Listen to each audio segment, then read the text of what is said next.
Celine Perkins with Perkins Dry Goods. Welcome to part 3 of the Frosty Friends sew along. I'm going to start with the hourglass part of the block. And the first thing I want to do is draw a line from corner to corner. I usually do this on the lighter of the two squares. So just draw a line. Then I will place these squares right sides together. I'm going to sew down either side of this line a 1/4 inch away. Okay, now that I have the stitching done on either side of the center line, we'll cut it apart, and then we need to press it, and the instructions will tell you to press these seams open. So that's what I will do. I used starch on my fabrics so they're nice and crisp. Best press is a good option too, or spray sizing. And especially if you've washed your fabrics before you cut them, it kind of adds a little bit of stability back into them. So here we've got that one. This one. Then the next step is to place the half square triangle units with opposite fabrics on top of one another, aligning the center seam. And then you need to draw a line again going the opposite direction. I did find my pencil. So draw this line and then stitch, oh, I didn't get that quite right. Stitch a 1/4 inch from on each side of the line. Now we have the stitching done. We'll cut these apart again between those lines of stitching. Open them up. Actually, I should check to make sure that my centers lined up. They look pretty good. This one's better than this one, but I am going to leave that as it is and press these open again. And then the next step will be to trim them to size. So here are our two, and now we will trim. And again, this is the Triangle Square Up Ruler by Quilt in a Day. I think I called it something else before. So this is just the right size to do this, so we will trim and then turn. So on this ruler you want to mark or want to align your seams with the diagonal, not the diagonal, well, they're diagonal lines, but that they cross, they center in the middle. So there's a line that goes one way and a line that goes the other. And then you know you will have your block squared up just right. So we need two hourglass blocks. And then the next step is the pinwheel. So we're going to be, again, drawing the lines. If I'm doing a million of them, then I go to other means that are a little more quick and efficient, but for now this will work. Okay, then you take your pinwheel fabric, and again it's the same procedure. Place them right sides together, stitch down 1/4 inch away from the line on both sides. Now we have the stitching done down along each side of the line. So like we did before, we're going to cut these apart.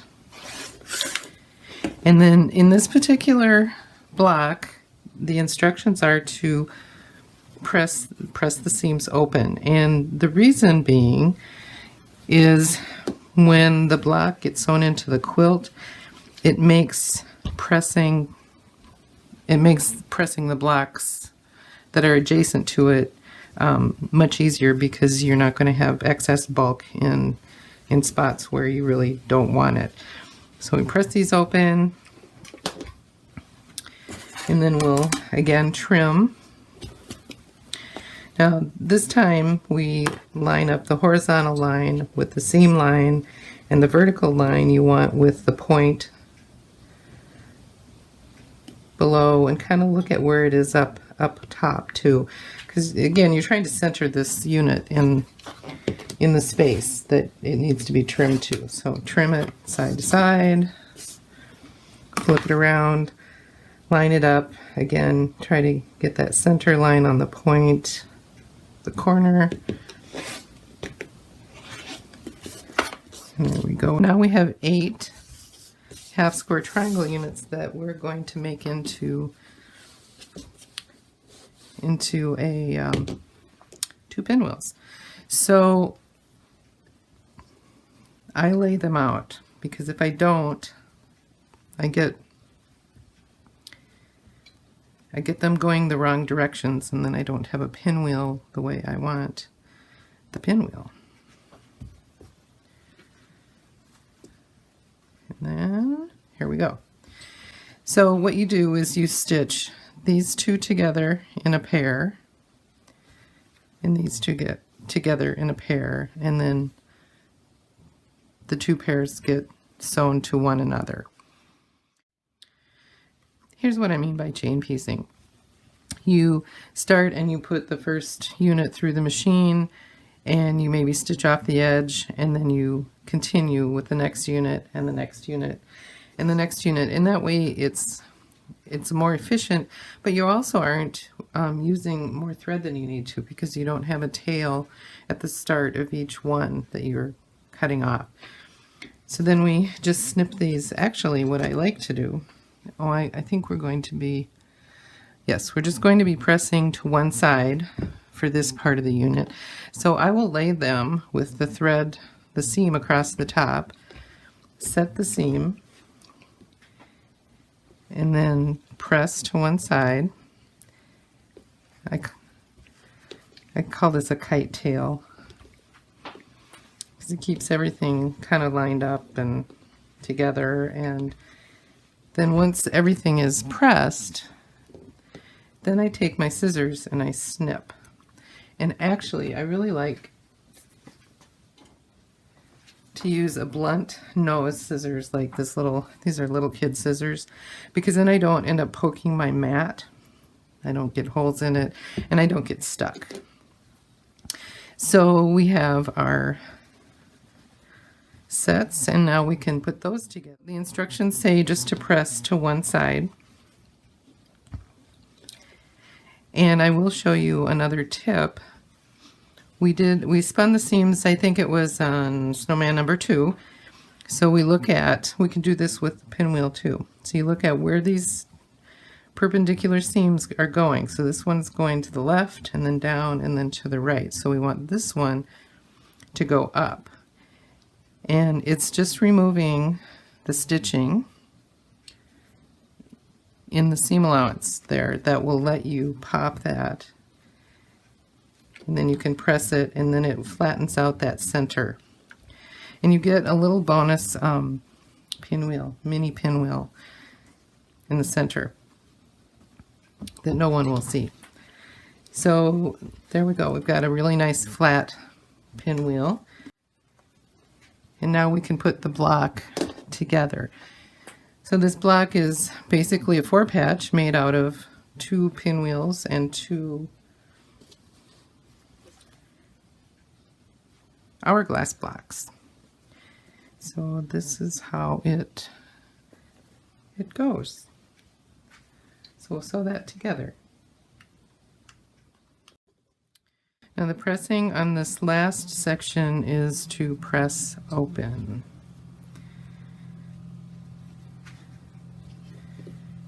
And that will, as I said before, reduce bulk when this block is sewn to another one, and make pressing a little bit easier from block to block with the quilt top. Okay, so here we go.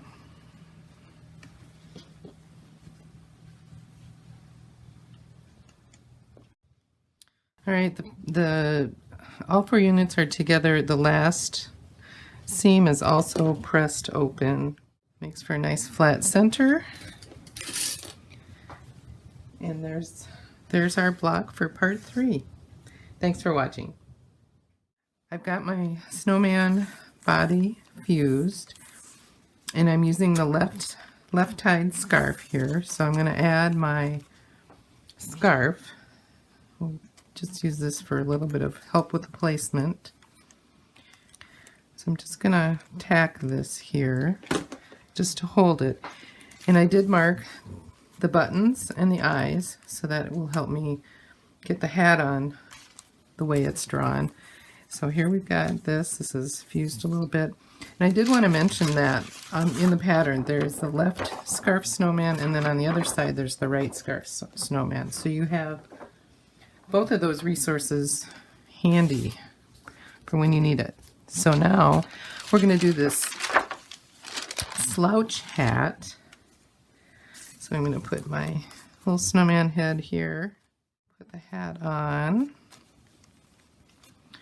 Just going to fuse that just a touch right there, and then we'll put the brim on. And when I stitch this, the brim will stand out because I generally use a contrasting thread to do the applique, so it will outline that and you'll be able to see that against it. Okay, we've got snowman number 3, slouchy hat. We've got the background ready to go. We've got fabric number 1 in the upper left corner. We're going to finger press. Easy way to make sure you're in the center is to check out where the buttons are. And we're going to center him on the block. You can do a quick measure, and that is looking good to me. And now we'll just fuse them down. So there you go. See you next time. Thanks for watching.